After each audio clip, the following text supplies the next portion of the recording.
கர்த்தருடைய பரிசுத்தமான நாம மகிமைப்படுவதாக. ஆசீர்வாதமான ஒரு நல்ல மாலை வேளையிலையும் வேத தியான நிகழ்ச்சியை உங்களோடு கூட பகிர்ந்து கொள்ள கர்த்தர் கிருபை செய்திருக்கிறார். இன்றைக்குள்ள வேத தியான நிகழ்ச்சியை கேளுங்கள். அது உங்களுக்கு ஆசீர்வாதமும் நன்மையுமாய் இருக்கும் என்று சொல்லி உங்களை வாழ்த்துகிறேன். தொடர்ந்து உள்ள வாய்ஸ் மெசேஜை கேட்கும்படி அன்புடன் கேட்டுக்கொள்கிறேன். கர்த்தர் உங்களை ஆசீர்வதிப்பாராக. God bless you. கர்த்தருடைய பரிசுத்தமான நாமம் மகிமைப்படுவதாக. ஆசீர்வாதமான ஒரு நல்ல மாலை நேரத்திலேயும் பாளையங்கோட்டை இந்திய தேவ சபையின் மூலமாக வேத தியான நிகழ்ச்சியை உங்களோடு கூட பகிர்ந்து கொள்வதில் மிகுந்த சந்தோஷம். பல நாட்களுக்கு பின்பு இந்த நிகழ்ச்சியை தொடங்க கர்த்தர் கிருபை செய்திருக்கிறார். தடையில்லாமல் வேத தியான நிகழ்ச்சியை நடத்த கர்த்தர் உதவி செய்வாராக. ஒரு நிமிடம் வேதத்தை தியானிப்பதற்கு ஜெபிக்கலாம். பரிசுத்த பிதாவே, இன்றைக்கு உள்ள தியான பகுதி தேவனுக்கு மகிமையாகும், கேட்கிறவர்களுக்கு ஆசீர்வாதமாயிருக்க கர்த்தர் உதவி செய்யும். இயேசுவின் நாமத்தில் ஜெபிக்கிறோம் நல்ல பிதாவே. ஆமென் ஆமென். ஸ்தோத்திரம். இன்றைக்கான தியான பகுதியை உங்களோடு கூட சொல்ல விரும்புகிறேன். மார்த்தாள், மரியாள், லாசருவினுடைய குடும்பத்தை குறித்ததான ஒரு தியானத்தை இன்றைக்கி நாம் செய்ய போகிறோம். அதற்கு ஆதாரமாக யோவானுக்கு எழுதின சுவிசேஷம் 12ஆம் அதிகாரத்தை எடுத்துக்கொள்கிறேன். 1 முதல் 10 வரை உள்ள வசனங்களை நீங்கள் வாசிக்கலாம். இதிலே மார்த்தாளை குறித்தும் மரியாளை குறித்தும் லாசருவை குறித்தும் சம்பவங்கள் எழுதப்பட்டிருக்கிறது. பொதுவாகவே மார்த்தாள் மரியாள் சம்பவத்தை யோவான் 11ஆம் அதிகாரத்தில் அதிகமாய் வாசித்து தியானிப்போம், செய்திகளை கேட்டிருப்போம். இவர்களுடைய வாழ்வு 12ஆம் அதிகாரத்திலும் தொடங்குகிறது என்பதை இன்றைக்கு உங்களோடு கூட பேச விரும்புகிறேன். அதில் லாசருவை குறித்த ஒரு வசனம், 10வது வசனம்.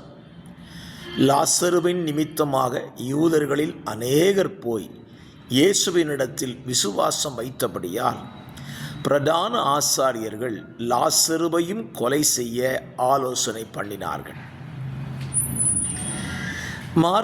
மரியாளை குறித்த ஒரு வார்த்தை, 3ஆம் வசனம்.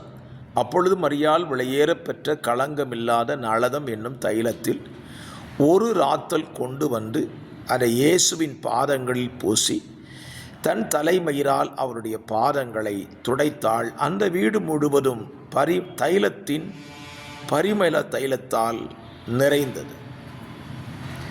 மார்த்தாளை குறித்த ஒரு வார்த்தை, 2ஆம் வசனம். அங்கே அவருக்கு ராவிருந்து பண்ணினார்கள், மார்த்தாள் பணிவிடை செய்தாள். ஆக இந்த 3 பேரை குறித்த 3 வசனங்களை வாசிக்க கேட்டோம். நம்ம இன்றைக்கு இந்த 3 பேரை தியானிக்கலாம். அதில் இந்த 3 பேரும் தங்களுடைய வீட்டில் அவர்கள் இல்லை, இயேசுவும் அவர்கள் வீட்டில் இல்லை. மாறாக மார்க் 14ஆம் அதிகாரத்தை நீங்கள் வாசித்தால் குஷ்டரோகியாயிருந்த சீமோனுடைய வீட்டில் இயேசுவுக்கு ராவிருந்து கொடுக்கப்பட்டது. அந்த ராவிருந்திலே மார்த்தாள் பணிவிடை செய்தாள், மரியாள் நளதம் என்னும் தைலத்தை இயேசுவின் சரீரத்திலே ஊற்றினாள், லாசரு இயேசுவோடு கூட பந்தியிருந்தான். இப்போ நம்ம இன்றைக்கி மாலையில் சிந்திக்க போகிற காரியம் பாருங்கள். யோவான் 12:3 அவள் செய்த அந்த கிரியை, மரியாள் செய்த அந்த கிரியை நிமித்தம் அந்த வீடு முழுவதும் தைலத்தின் பரிமளத்தினால் நிறைந்தது. நம்ம வாழ்க்கையில் நாம் செய்கிற கிரியைகள் நறுமணம் வீசக்கூடியதாக அமைய வேண்டும். இதை குறித்து மார்க்கிலே இயேசு சொல்லும் பொழுது அவள் என்னிடத்தில் நற்கிரியை செய்திருக்கிறாள் என்று இயேசு சொல்லுகிறாள். அப்படியானால் நாம் செய்கிற ஒவ்வொரு நற்கிரியைகளும் வாசனை வீசக்கூடியதாக இருக்க வேண்டும். யோசித்து பாருங்கள்.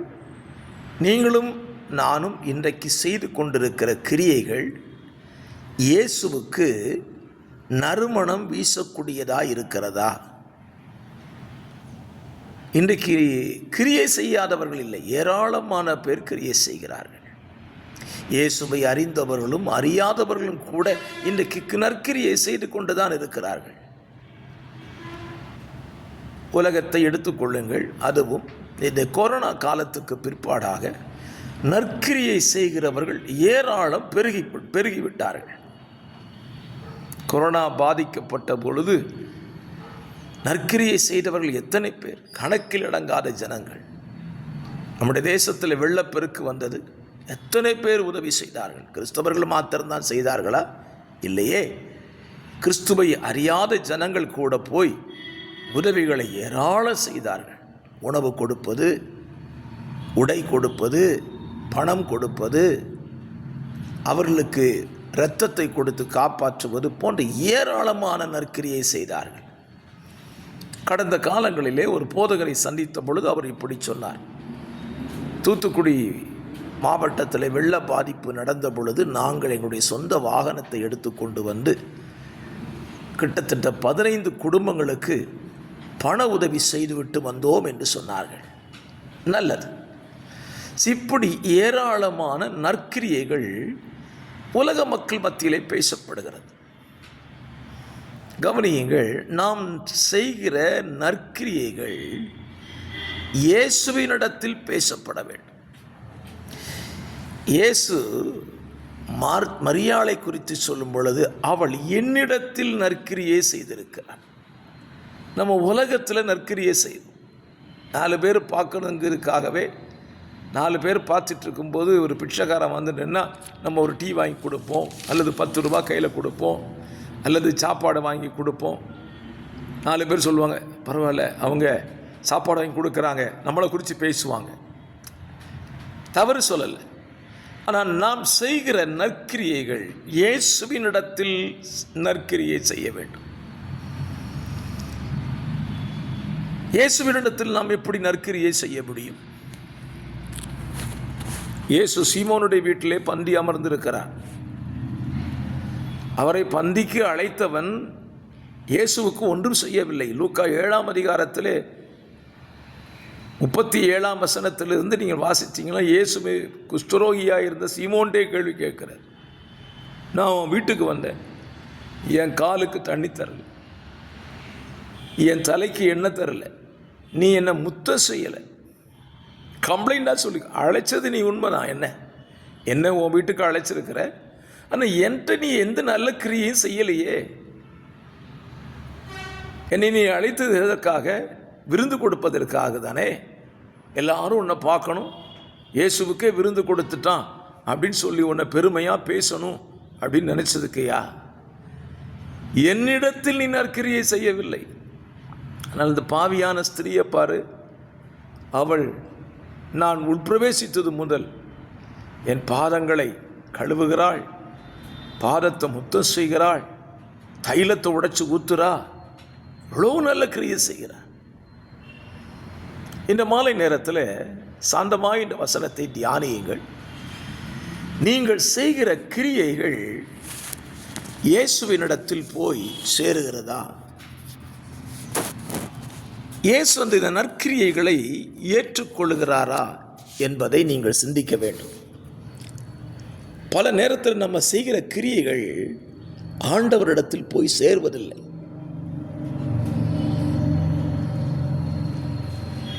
ஆண்டவராக இயேசு கிறிஸ்து சொன்ன ஒரு வார்த்தை ஞாபகப்படுத்துகிறேன். மத்தேயு 7ஆம் அதிகாரத்தில் அந்நாளிலே சிலர் வந்து இயேசுவினிடத்தில் நின்று, ஆண்டவரே உம்முடைய நாமத்தினாலே தீர்க்க தரிசனம் உரைத்தோம், பிசாசுகளை துரத்தினோம், அற்புதங்களை செய்தோம் அல்லவா என்று கேட்டவுடனே இயேசு சொன்னார், உங்களை நான் அறியேன். அவங்க செய்த கிரியைகள் என்ன? அற்புதங்களை செஞ்சாங்க, அடையாளங்களை நடப்பிச்சாங்க, பிசாசு துரத்துனாங்க, தீர்க்க தரிசனம் கூட சொன்னாங்க. ஸோ இது எல்லாமே இயேசுவினிடத்தில் போய் சேரலை. அற்புதங்களும் அடையாளங்களும் பிசாசு துரத்துறதும் ஜனங்கள் இயேசுவினிடத்திற்கு வருவதற்கான ஒரு வழி. அதை நீங்களும் நானும் இல்லாட்டாலும் அவர் செய்வார். இயேசுவால் செய்ய முடியாத அதிசயம் ஒன்றுமே இல்லையே. இயேசு பிசாசு துரத்த நினைச்சா ஒரு செகண்ட் தான் துரத்திடுவார். ஸோ இவைகள் எல்லாம் ஜனங்கள் இயேசுவினிடத்துக்கு வருவதற்கான வழிகள். ஆனால் இயேசு சொல்கிறாரு, ஏன்ட்ட நீ வரணும்னா இதையெல்லாம் சொல்லிட்டு ஏன்ட்ட நீ வந்து சேர்ந்துட முடியாது. என்னிடத்தில் நீ நற்கிரியை செய்ய வேண்டும். இயேசுவினிடத்தில் நாம் என்ன நல்ல கிரியை செய்ய முடியும்? யோசித்து பாருங்கள். இயேசு சொல்லுகிறார், என்னிடத்தில் நீங்கள் நற்கிரியை செய்வதற்கு எப்படி? நான் சொல்லிய இந்த வார்த்தைகளெல்லாம் கேட்டு இதன்படி செய்கிறவன் எவனோ அவனை கண்மலையின் மேல் தன் வீட்டை கட்டின புத்தி உள்ள மனுஷனுக்கு ஒப்பிடுவேன். அப்படியானால் நாம் இயேசுவினிடத்தில் நற்கிரியை செய்வதற்கு என்ன செய்யணும்? இயேசு சொன்னதான வார்த்தைகளை கேட்டு அதை ஏற்றுக்கொண்டு அதை நம்முடைய வாழ்விலே கடைபிடித்து அதன்படி நம்ம வாழும் பொழுது நாம் அவரிடத்தில் நற்கிரியை செய்கிறோம். எவ்வளவு நல்ல தேவன் பாருங்கள். நீங்களும் நானும் இயேசுவினிடத்தில் போய் சேருவதற்கு, இயேசுவினுடைய சன்னிதானத்திலே இயேசுவின் சமூகத்திலே போய் சேருவதற்கு பிசாசு துரத்தியோ அற்புதம் செஞ்சோ தீர்க்க தரிசனம் சொல்லியோ போய் சேர்ந்துட முடியாது. சீமோன் பேதுரு நினைத்தான் இயேசுவுக்கு ராவிருந்து கொடுத்துட்டா இயேசுகிட்ட நமக்கு ஒரு இடம் கிடச்சிரும்னு நினைச்சான். அப்படி இல்லை. இயேசுவுக்கு ராவிருந்து கொடுத்ததுனால சீமோனுக்கு பரலோகம் கிடையாது. ஆனால் இயேசுவுக்கு ராவிருந்து கொடுக்கல, ஆனால் இயேசுவுக்கு பரிமள தைலம் பூசினாள் அல்லவா, அவளை குறித்து நான் இன்றைக்கும் பேசுகிறேனே. நீங்கள் கேட்டுக்கொண்டு தானே இருக்கிறீர்கள். சற்று யோசியுங்கள்.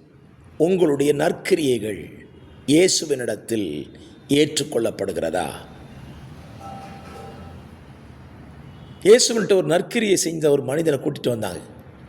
லூக்கா 7 முதல் பகுதி 1 வசனம் முதல் 4 வசனம் வரைக்கும் நீங்கள் வாசித்துக் கொள்ளுங்கள். 100க்கு அதிபதியானவன் அவன் நற்கிரியை செய்தான். என்ன நற்கிரியை செய்தான்?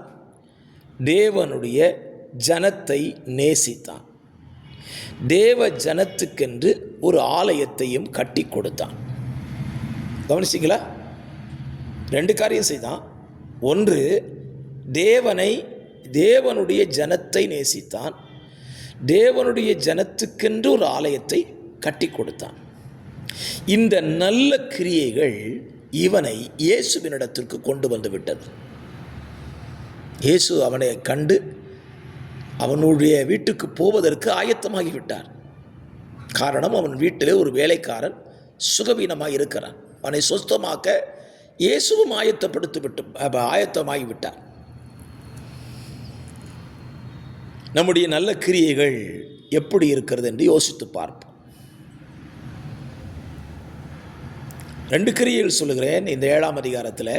ஒன்று, தேவ ஜனத்தை, தேவனுடைய பிள்ளைகளை, தேவனுக்கு ஊழியம் செய்கிறவர்களை, தேவனை ஆராதிக்கிற ஜனத்தை நாம் நேசிப்பது தேவனிடத்தில் நற்கிரியை செய்வதற்கு அடையாளம். இன்றைக்கு அநேகர் பாருங்க, தேவ ஊழியர்களை நேசிக்கிறது இல்லை, தேவ ஜனத்தை நேசிக்கிறது இல்லை, தேவ ஊழியர்களிடத்தில் பட்சமாய் நடந்து கொள்வதில்லை. தேவ ஊழியர்களை கண்டாலே வித்தியாசமான ஒரு கோணத்திலே பார்ப்பது. நான் சொல்லுவேன், பூமியிலே ஒரு ஊழியரை, ஒரு தேவ ஜனத்தை உங்களாலே நேசிக்க முடியவில்லை என்றால் நீங்கள் தேவனிடத்தில் எப்படி போய் சேர முடியும்? இந்த வார்த்தையை கேட்டுக்கொண்டிருக்கிறீர்கள் அல்லவா? மற்றவர்களை கேட்பதற்கு உற்சாகப்படுத்தி கேட்க வையுங்கள். நீங்கள் ஒவ்வொருவரும் செய்கிற நல்ல கிரியைகள் உங்களை இயேசுவினிடத்தில் கொண்டு போய் சேர்க்கணும். இயேசு உங்களை குறித்து பேசுகிற அளவுக்கு அந்த நல்ல கிரியைகள் என்ன செய்யணும்? இருக்கும். கர்த்தர் நல்லவர். ஆமென், ஸ்தோத்திரம். அது 100க்கு அதிபதி இயேசுவினிடத்தில் கொண்டு வந்தது அது அல்லவா? 3வது, அவன் இயேசுவின் மேல் வைத்திருந்த விசுவாசம் அவனை இயேசுவினிடத்தில் இன்னும் அதிகமாக நெருங்க வைத்து விட்டது. ஒன்று, தேவ ஜனத்தை நேசியுங்கள். தேவ ஜனத்துக்கென்று ஏதாவது செய்யுங்கள். தேவ ஜனத்துக்கென்று ஏதாவது செய்யுங்கள். தேவனுடைய ஜனம் இன்றைக்கு எவ்வளவாய் நெருக்கப்படுகிறார்கள். ஆதி பெந்தெகோஸ்தே சபைகளிலே எருசலேம் சபை மிகவும் நெருக்கப்பட்ட பொழுது பவுலினால் உருவாக்கப்பட்ட சபைகள் தர்ம பணத்தை சேகரித்து எருசலேம் சபைக்கு தர்ம பணத்தை கொடுத்து அனுப்பினார்கள். அநேக உதவிகளை செய்தார்கள். என்னை கேட்கிற அருமையான கர்த்தருடைய பிள்ளைகளே, கர்த்தருடைய ஜனத்திற்கு எந்த அளவுக்கு நீங்கள் உதவி செய்கிறீர்கள்? யோசித்து பாருங்கள். ஆண்டவராய் இயேசு சொல்லும்போது ஒரு வார்த்தையை சொன்னார். குர்பான் காணிக்கை ஒன்று இருக்கிறது. குர்பான் கடமை செய்கிற காணிக்கை. எது கடமை? என் மேல் விழுந்த ஒரு கடமை. பெற்றோருக்கு கடமைக்கு செய்கிறது, ஊழியருக்கு கடமையை செய்வது, அது குர்பான். என் கடமை செஞ்சுட்டேன், அவ்வளோதான். இப்படி சொல்கிறேனே, தசம்பம் கொடுத்துட்டேன், மேட்ரு முடிஞ்சுது. அதுக்கு பிறகு எனக்கு ஊழியருக்கும் என்ன சம்பந்தம் கிடையாது. கேட்டால் நான் தான் தசம்பம் கொடுக்கிறேனே, குர்பான் ஐயாது. கடமையை நிறைவேற்றுகிறீர்கள். கடமை செய்வதல்ல, தேவ ஜனத்தை நேசித்து செய்வது ஏராளம் இருக்கு. அன்றைக்கு இருந்த தேவ ஜனங்களுக்கு ஆலயம் இல்லாமல் இருந்தது. அவன் ஆலயத்தை கட்டி கொடுத்தான். இன்றைக்கு இருக்கிற தேவ ஜனங்களுக்கு தேவைகள் ஏராளம் இருக்கிறதே. அதையெல்லாம் செய்வதுதான் தேவனிடத்தில் நம்மை நற்கிரியைகளாய் கொண்டு போய் சேர்க்கும். ஸோ நாம் நற்கிரியை செய்து தேவனிடத்தில் சேருவோமாக. இரண்டாவது, லாசருவை குறித்து நம்ம படித்தோம் அல்லவா? லாசருவின் நிமித்தமாக யூதர்களில் அநேகர் போய் இயேசுவினிடத்தில் விசுவாசம் வைத்தார்கள். லாசரு மரித்து உயிர்த்தெழுப்பப்பட்டது நிமித்தம் அநேகர் இயேசுவை நம்பினார்கள், விசுவாசித்தார்கள். அப்படின்னா நான் இப்படி தியானித்தேன். லாசரு வியாதிப்பட்டான், வியாதியாய் இருந்தான், மரித்தான், அடக்கம் பண்ணப்பட்டான். இது எல்லாமே அநேகர் இயேசுவை விசுவாசிப்பதற்காக லாசரு வாழ்க்கையில் நடந்த சம்பவங்கள். லாசரு வியாதிப்பட்டது நல்லது, லாசரு மரித்தது நல்லது, லாசரு அடக்கம் பண்ணப்பட்டது நல்லது, 4வது நாளில் லாசரு உயிரோடு எழுப்பப்பட்டதும் நல்லது. எதற்காக? அநேகர் இயேசுவை விசுவாசிக்கும்படியாக இந்த காரியம் நடந்தது.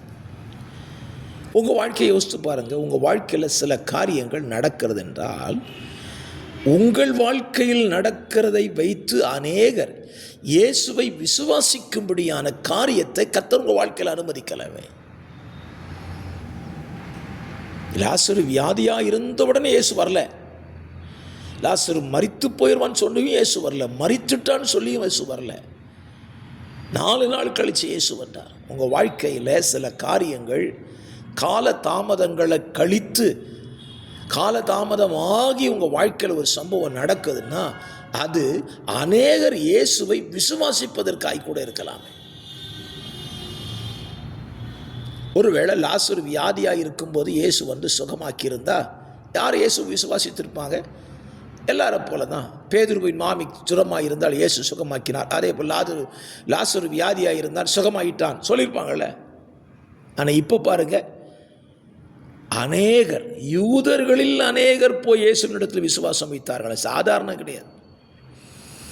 யூதர்கள் இயேசுவை விசுவாசிக்கக்கூடிய அளவுக்கு லாசருவின் வாழ்க்கையானது அமைந்து விட்டது. கவனிச்சுக்கிறீங்களா? உங்கள் வாழ்க்கையில் நடக்கிறதெல்லாம் அநேகர் இயேசுவை விசுவாசிக்கும்படியான காரியங்கள் உங்கள் வாழ்க்கையில் என்ன செய்யணும்? நடக்கும். ஒருவேளை நாம் நெருக்கத்தின் பாதையில், நிந்தை அவமானங்களின் பாதையில் நாம் கடந்து போகலாம். சில காலங்கள் கழித்து இந்த நிந்தை மாறி, அவமானங்கள் மாறி நமக்கு ஒரு நல்ல பேர் வரும் பார்த்தீங்களா? அப்போ அந்த சாட்சியை நிறைய பேர் கேள்விப்பட்டு இயேசுவினிடத்தில் விசுவாசம் வைக்கும்போது தான் நமக்கு புரியும், ஓ, நம்ம வாழ்க்கையில் நடந்ததெல்லாம் இவங்கெல்லாம் இயேசுவை ஏற்றுக்கொள்வதற்காக இருந்ததோ என்று சிந்திக்க தோணும். அப்படி தான் லாசரு வாழ்க்கை அமைந்தது. பாருங்க, லாசருவை தேவன் உயிரோடு எழுப்பிட்டார். அநேகர் இயேசுவை விசுவாசித்து அவரை ஏற்றுக்கொண்டார்கள். லாசரு வாழ்க்கையில் பிரச்சனை முடிஞ்சிட்டா? இல்லையே. லாசரு மரித்து அடக்கம் பண்ணப்பட்டு உயிரோடு எழும்பிட்டான். பெரிய அற்புதம்.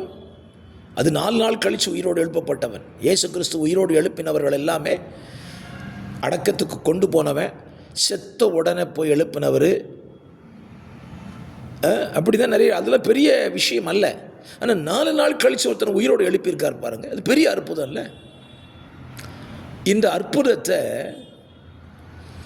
லாசரு சந்திக்கிறான். அவனுக்கு பெரிய ஆச்சரியம். எல்லாரும் லாசருவை வித்தியாசமாக பார்த்துருப்பாங்க. ஆனால் லாசரு சிந்திச்சிருக்க கூட மாட்டான். வியாதியாக இருந்து செத்த போது லாசருக்கு பிரச்சனை கிடையாது. ஆனால் இப்போ பிரச்சனை அதிகம். பாருங்கள், யோவான் 12:11 பிரதான ஆசாரியர்கள் லாசருவையும் கொலை செய்ய ஆலோசனை பண்ணினார்கள். இயேசுவை கொல்லணும் தான் இவங்க எல்லாரும் ஆலோசனை பண்ணிக்கிட்டு இருக்கிறாங்க. இப்போ கூடவே லாசருவையும் கொலை செய்யணும்னு எத்தனை பண்ணினாங்க. இப்போ லாசர் நினச்சிருப்பான், பேசாமல் மரித்து கல்லறையிலே இருந்திருந்த அமைதியான வாழ்க்கையாக இருக்குமே.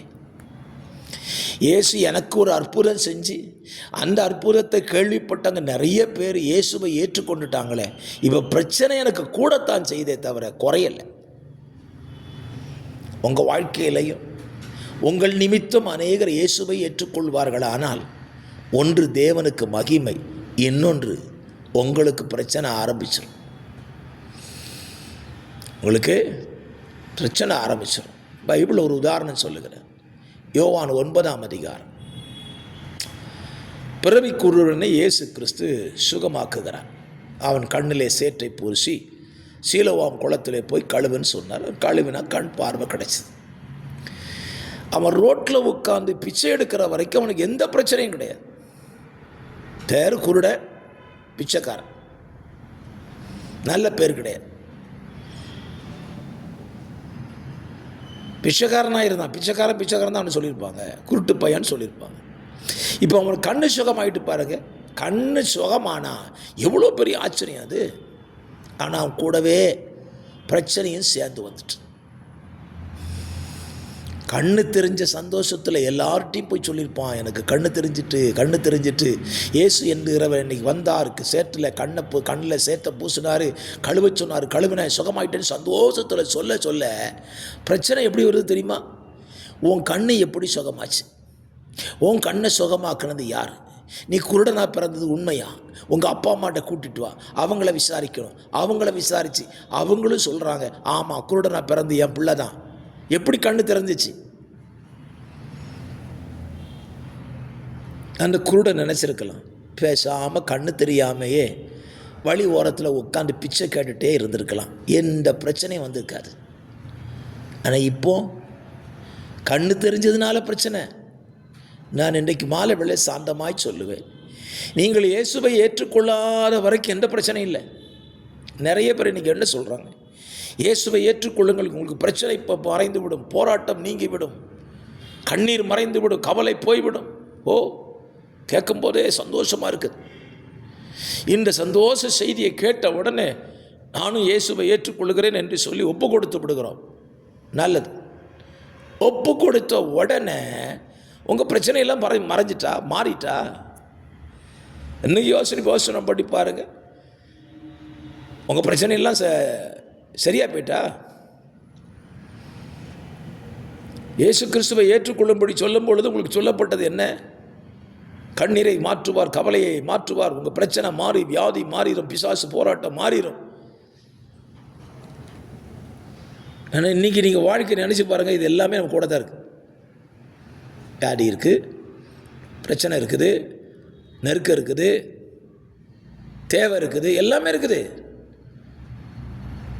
இப்போ நீங்கள் கேட்கலாம், ஏன் பாஸ்டர் தெரியாமல் இயேசுவை நாங்கள் ஏற்றுக்கிட்டோமா, நீங்கள் தப்பாக சொல்கிறீங்களா? இல்லவே இல்லை. நீங்கள் இயேசுவை ஏற்றுக்கொண்டா நீங்கள் மட்டும் சந்தித்த அந்த பிரச்சனையை உங்கள் கூட இயேசு இருந்து சந்திக்கிறார். உங்களுக்கு கவலை வேண்டாம். உங்கள் கூட இருந்து உங்கள் பிரச்சனையை சமாளிக்கக்கூடிய ஒரு நபர் கூட இருக்கிறார். தைரியமாக இருக்கலாம். நீங்கள் இயேசுவை ஏற்றுக்கொள்ளாமல் தனியாக பிசாசு சந்திச்சிங்க, போராட்டத்தை சந்திச்சிங்க. இப்போ இயேசு கூட இருக்கிறதுனால பிசாசால் உங்களை ஒன்றும் செய்ய முடியாது. சரிங்களா? இப்போ இயேசுவை அவன் ஏற்றுக்கொண்டான், கண்ணுக்கு தெரிஞ்சிட்டு போராடெல்லாம் பிரச்சனை. எங்கே போனாலும் இவனை சுற்றி கேள்வி கேட்குற கூட்டம். சரி, இதுதான் பிரச்சனை. கோயிலுக்காவது போயிடலாம், அங்கே போனாலும் பிரச்சனை. கோயிலில் அவனை யாரும் ஏற்றுக்கிடலை, ஆலயத்தில் ஒருத்தர் ஏற்றுக்கிடலை, எல்லாரும் அவனை புறந்தள்ளுறாங்க. இயேசு அவனை தேவாலயத்திலே கண்டார். அவர் கேட்குறார், தேவகுமாரனிடத்தில் விசுவாசமாக இருக்கிறாயா? தெரியாதப்பா. அவர் யாருனே தெரியாதே. அப்போ சொல்கிறார், உன்னோடு பேசுகிறவர் அவர் நானே என்று சொன்ன பொழுது அந்நேரம் அவன் இயேசுவை பற்றி கொண்டான்.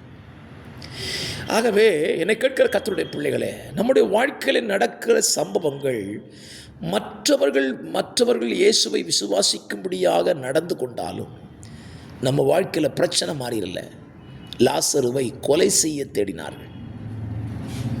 அதுக்காக லாசர் வருத்தப்படலை, லாசர் பயந்தும் ஓடலை. இன்றைக்கும் இந்த மாலை நேரத்தில் இந்த வார்த்தையை கேட்டுக்கொண்டிருக்கிறீர்கள் அல்லவா? நீங்கள் இயேசுவை ஏற்றுக்கொண்டது நிமித்தம் உங்களுக்கு பிரச்சனையும் போராட்டமும் பெருகி இருக்குதா? பயப்படாதீங்க, கர்த்தர் கூட இருக்கிறார். உங்கள் வாழ்க்கையில் அவர் செய்த அற்புத அடையாளங்கள் நிமித்தம் அநேகர் இயேசுவை ஏற்றுக்கொள்ளப் போகிறார்கள் அல்லவா? அதுதானே சந்தோஷம், அதுதானே மகிழ்ச்சி, அதுதானே நித்திய மகிழ்ச்சி. அது ஆகவே லாசருவின் நிமித்தம், லாசரு பட்ட பாடுகளின் நிமித்தம் அநேகர் இயேசுவை ஏற்றுக்கொண்டார்கள்.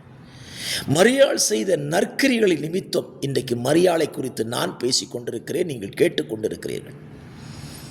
ஒருத்தரை மறந்துட்டீங்கன்னு நினைக்கலாம். மார்த்தாள் இயேசுவுக்கு பணிவிடை செய்தாள். ரொம்ப முக்கியங்க. மனுஷனுக்கெல்லாம் பணிவிடை செஞ்சால் மனுஷன் நன்றி கூட சொல்ல மாட்டான்.